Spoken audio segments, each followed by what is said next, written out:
rasul itu dari abad pertama, habis itu abad kedua apostolik, baru Bapak Gereja mestinya disebut paus atau patriark. Kalau Ritus Timur kan patriark. Jangan disebut Bapak Gereja. Tapi, Bapak Gerejanya kalau Protestan kan Eporus.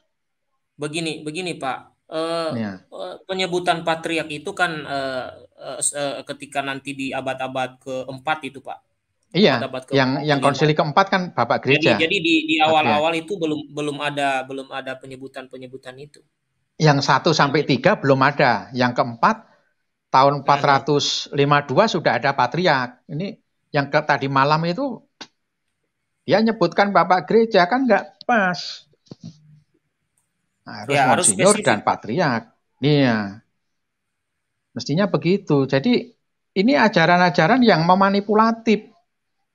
Kita, ya saudara-saudara kita yang awam, kalau selancar, tolonglah kalau pas ada hal yang janggal, itu jangan didengerin aja. Infokan kepada yang kita mempunyai channel-channel Katolik untuk pengajaran kepada awam, terutama kepada DGA, ke DKJ, dan ya terus ini siapa itu? Pandang, berbagi pandang, terus satunya lagi asayake, diinfokan. Jangan menjadi pendengar setia terus terhanyut di situ. Agar kita bisa masuk untuk meluruskan. Itu. Dari saya tambahannya itu aja, Dek. Terima Oke, kasih. baik. Ya, terima kasih Pak Sutoh. Ini Pak Ivan masih belum ini ya. Saya belum tanggapi. Sebentar saya coba WA lagi. Nanti saya tanggapi yang disampaikan oleh Pak Ivan. Ya. Mungkin sinyalnya, Dek ya. Saya Diana. Di Papua ya Pak Ivan itu. Kurang tahu juga persisnya.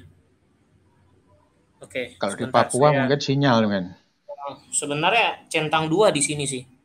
Saya kirim. Cuman mungkin ada kesibukan, tapi belum dibaca mungkin. Ya. Oke, ya saya tanggapi. Begini Pak, tadi seperti saya sudah sampaikan ya, mereka ini kan selalu mengklaim diri sebagai pengikut reformator, Protestan, dan lain-lain. Ya.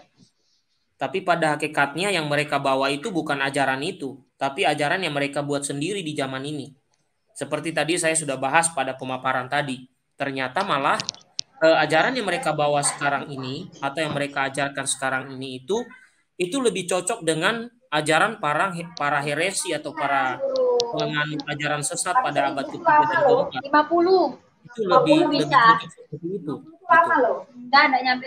Nah, sehingga bisa dikatakan mereka itu ya hanya mengklaim aja kami ini begini-begini, kami ini Kristen dan lain-lain.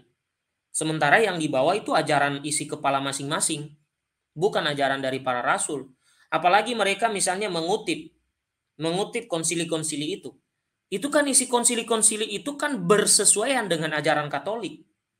Justru akan keliru dan tidak bersesuaian dengan ajaran yang mereka buat sendiri itu.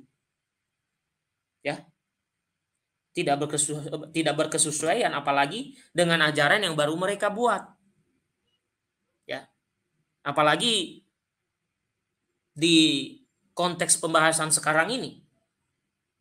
Mana ada ajaran dari awal gereja mengajarkan Bunda Maria punya anak banyak atau punya anak selain Yesus? Tidak ada ajaran itu. Bahkan sampai abad ke-16, pendiri-pendiri Protestan mengakui tidak ada itu ajaran. Nah, kalau muncul di kemudian hari ajaran semacam itu, ya bisa dikatakan mereka itu kan hanya ngaku-ngaku aja. Intinya semua ajaran yang mereka bawa-bawa itu, terutama yang kita komentari hari ini, ya itu ajaran yang mereka karang sendiri. Pokoknya itu hanya mengambil nama bahwa mereka kami ini Kristen, kami ini mengajarkan ini. Nah, kalau mengutip konsili itu kan yang mengadakan para uskup gereja Katolik. Para uskup, entah santo siapa namanya, ya. Kan itu harusnya demi kejujuran ya harus mereka nyatakan itu. Ya. Harus siap mereka nyatakan bahwa itu yang mengadakan konsili itu Bapak Gereja Katolik. Atau paling tidak yang mengadakan itu uskup-uskup Gereja Katolik. Ya. Konsili 325, Konsili 381, Konsili 321, Konsili 431 dan seterusnya. Emang ada keterlibatan dari kelompoknya Sofiatul? Nggak ada, hanya dia kait-kaitkan aja itu. Kami ini Kristen. Bahkan di abad ke-16 pun nggak ada keterkaitannya sama sekali dengan konsili-konsili itu. Yang melakukan tuh para uskup Gereja Katolik. Atau setelah selesai abad ke-11, ya para uskupnya Gereja Katolik dan ada undangan-undangan juga dari pihak-pihak yang menyebut diri Ortodoks Timur. Nggak ada itu. Nah, maka kalau seandainya seperti yang disampaikan oleh Pak Suto, ketika mereka menjelaskan isi dari konsili itu, kalau mereka menyelewengkan isi dari konsili itu, lalu untuk mendukung tafsir sesuai dengan maunya mereka di abad sekarang, nah itu sangat keliru. Karena yang dibahas dalam konteks itu adalah iman Katolik, bukan iman yang lain. Itu sudah sangat jelas. Yang dibahas konteksnya iman Katolik pada konsili itu. Bukan iman yang kemudian baru muncul. Ya. Apalagi sangat jauh berbeda malahan dengan yang selalu mereka aku-aku itu. Kami ini adalah reformasi Protestan. Kami ini adalah pengikut Martin Luther. Kami ini adalah dimulai oleh pendahulu kami Calvin dan seterusnya dan seterusnya. Setelah dicek ternyata ajarannya nggak ada sama sekali yang berkesesuaian dengan mereka. Nah sehingga Bapak Ibu, apa yang disampaikan Pak Suto harus hati-hati. Channel ini banyak yang tujuannya memang cari viewer. Ya, tapi membuat narasi-narasi seperti yang dilakukan oleh kelompok yang kita singgung ini, itu kan tidak menutup kemungkinan orang Katolik ada yang mendengarkan di sana. Tetapi harap kritis, jangan langsung percaya, jangan langsung mengamin-ngaminkan dan manggut-manggut. Ya, itu tidak benar. Kalau mereka terjemahkan isi konsili sesuai dengan apa yang mereka ajarkan di gereja mereka, itu sangat berbeda. Hanya gereja Katolik yang bisa menjelaskan konteks peristiwa itu. Karena apa? Bisa dikatakan pemain di dalamnya itu loh. Saksi hidup itu loh. Yang melakukannya adalah tokoh-tokohnya gereja Katolik. Bisa dikatakan saksi sejarahnya itu ya orang Katolik itu. Gereja Katolik itu saksi sejarahnya. Kalau ada yang ngaku-ngaku setelah itu perlu dipertanyakan. Itu nggak benar. Ya. Oke. Baik. Mungkin ada tanggapan dari Pak Suto. Oke. Ya, jadi begini deh. Kalau nanti masih belum ada, saya tutup saja, nggak apa-apa lah. Nah, ya. Silakan. Kita harus mencermati akan ajaran di channelnya Sofiatul Hayati. Karena saya ingat waktu pas Sofiatulnya sendiri menyampaikan bahwa Bunda Maria itu bait Allah, terus direction dari channel DKC, itu masuk ke channel DKC bahwa dia itu untuk tujuan apologet. Nah itu kan mengajarkan kebenaran tapi dengan cara yang tidak benar. Ini kita harus hati-hati karena Kristen itu mendulukan kebenaran untuk menyampaikan yang benar. Bukan goalnya itu untuk mencari menang. Yang salah katakan salah, yang benar katakan benar. Apalagi bidat itu sekarang dari ajaran bidat itu mulai abad awal, pertengahan, abad 19, abad 20, dan abad ke-21 itu banyak banget itu. Jadi bidat dari awal, abad awal itu metapurpose, ada yang diajarkan abad ke-19 seperti ajaran Wanes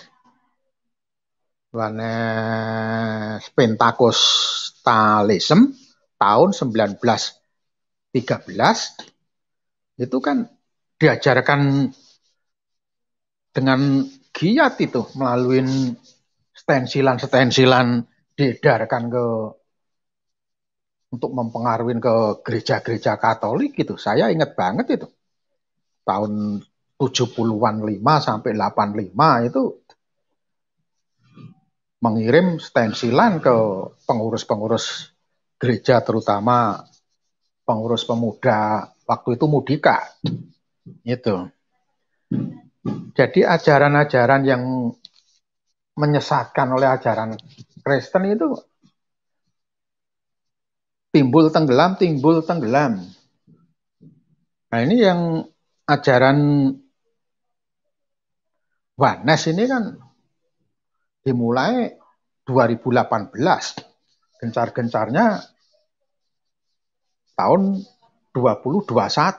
Udah mulai agak tenggelam di tahun 2022. Dan itu nanti dalam waktu 10-15 tahun akan muncul lagi dengan baju lain lagi.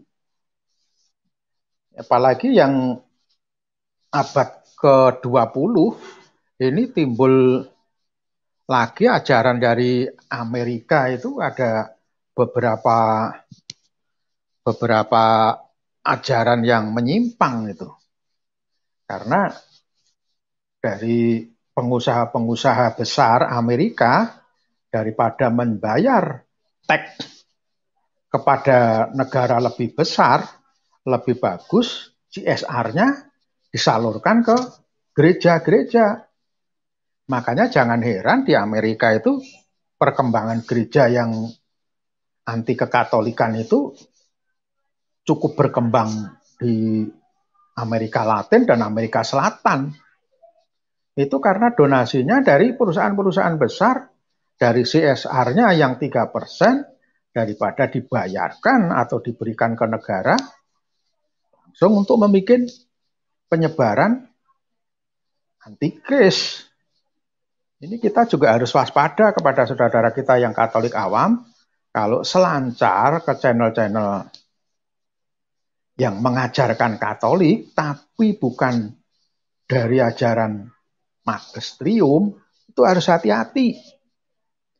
Kami tidak melarang Anda selancar untuk membandingkan akan ajaran, tapi harus perlu hati-hati dan waspada. Karena serangan gereja Katolik ada yang dari ekstern maupun dari intern. Yang intern seperti CN yang mengaku dari Katolik, yang dari ekstern seperti yang diajarkan oleh Sopiatul Hayati Indonesia. Itu jelas-jelas dia mengajarkan konsili itu tidak secara magisterium. Karena dia tidak tahu apa isinya magisterium.